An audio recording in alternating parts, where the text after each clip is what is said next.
I just made my first t-shirt quilt. Here are 10 things I wish I knew before I started. For context, I've been sewing for a long time, but I'm newer to quilting.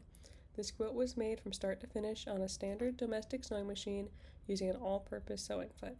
In total, I used 9 t-shirts. If you wish to copy my pattern, here are the measurements I used pre-sewing. The size was manageable on a regular home machine. The following tips are arranged in the exact order you will need them when making your quilt. Let's begin. Tip 1. Fusible interfacing is your best friend. T-shirt knit fabric stretches in every direction, making it very difficult to sew into crisp squares without puckering or warping. To prevent this, use a lightweight, iron-on fusible interfacing.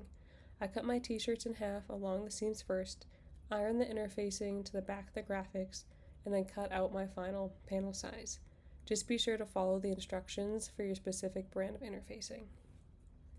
Tip 2. Protect your iron. Be aware of ink. Direct heat can instantly melt and smear screen-printed t-shirt graphics onto your iron sole plate. To prevent this, I used the back of a spare t-shirt I wasn't using in the quilt as a protective barrier. You can also use parchment paper or a pressing sheet to get the same safe result. Tip 3. A grid quilt ruler and a rotary cutter are worth the investment.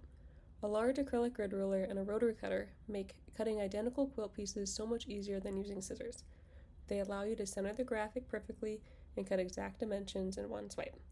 If you don't have these tools, make a cardboard or paper template for each of your block sizes to trace. When doing this, be aware that scissors can pull and distort knit fabrics as you cut. Tip 4. Match the stretch level of non-t-shirt fabrics. This was one of my main mistakes. I used 100% cotton purple fabric for my borders and pre-washed it to handle the shrinkage. However, this washing removed the factory starch. Because the stabilized t-shirt and the cotton had completely different stretch levels, it was difficult to get the perfectly aligned corners. Next time, I will use starch spray or add fusible interfacing to the cotton fabric as well. Stabilizing both elements will ensure they behave the exact same under the needle. Tip 5. You need space. Making a quilt is not a small sewing project. Before you begin, ensure you have a large table to sew on, and enough open floor space or a spare bed where you can lay out and leave the entire design untouched. Tip 6. Pay close attention to your pattern layout. This was the other big mistake I made. I accidentally sewed a large panel into the wrong spot. To prevent this, take a quick photo of your final layout on your phone before sewing and use painter's tape to label each block by row. Tip 7. Buy the basting spray. For smaller quilting projects, I've always just used pins. For a t-shirt quilt, basting spray is worth using because it holds the heavy fabric layers flat the entire time. Work in small sections, spray, smooth the layers out, and then trim off the excess batting and backing fabric. A quick warning, basting spray is incredibly sticky. If you spray outside for ventilation, cover the ground with an old top sheet or drop cloth so dirt and grass doesn't get stuck to your project, like what happened to mine. Tip 8. Test your tension and stitch length. Start with a new, sharp needle since you'll be sewing through multiple heavy layers. Test your tension and stitch length on a scrap fabric before touching the actual quilt.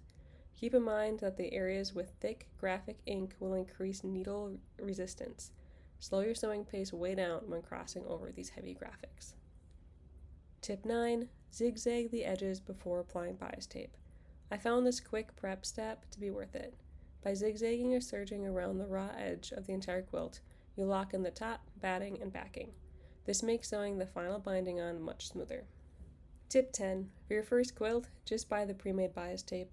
When making my first quilt, making yard-to-custom bias tape felt like a chore when I was ready to be done with the project. Pre-made binding is quick, easy, and guarantees a clean, durable edge. When attaching your bias tape, I highly recommend using sewing clips instead of pins to hold the thick layers together. Are there any tips and tricks that I missed? Share them in the comments below. For the written blog post and photograph references, check out the post on the Create Within Reach blog. Happy crafting!